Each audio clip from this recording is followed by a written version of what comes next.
नमस्कार, मी आपल्या कल्याण पश्चिम येथील आग्रा रोड रामदेव हॉटेलजवळून बोलत आहे.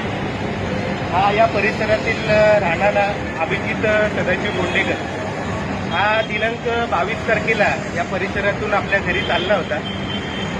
त्यात इथून जात असताना त्याला काही 2 जण आले आणि त्याच्या खिशामध्ये मोबाईल वगैरे होता, तर त्याच्याकडनं जबरदस्ती करून खोटं बोलून त्याचा मोबाईल घेऊन गेले.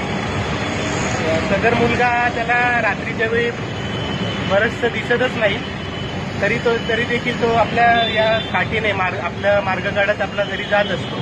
सदर प्रकार घडल्यानंतर तो स्वतः आपले स्थानिक पोलीस स्टेशन आहे तिकडे तो रात्री गेला. त्यानंतर एक 9:30च्या दरम्यान तो तिकडे गेला असताना तिकडे त्याला नंतर 11:15ला सांगण्यात आलं की तू दुसऱ्या दिवशी ये. त्यानंतर तो दुसऱ्या दिवशी सकाळी देखील महात्मा फुले पोलीस स्टेशन येथे गेला.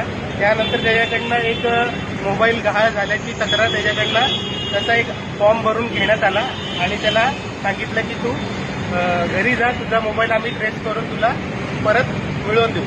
खरं तर या घटनेचं गांभीर्य बघता या प्रकरणामध्ये FIR होण्याची आवश्यकता होती, परंतु FIR झालेली नाही. तरी माझी संबंधित जे महात्मा पोलीस स्टेशन आहे त्यांना विनंती आहे की सदर प्रकरणाला गांभीर्याने घेऊन या प्रकरणामध्ये FIR नोंदवून पुढील तपास हा करून त्याला त्याचा मोबाईल देण्यात यावा. धन्यवाद.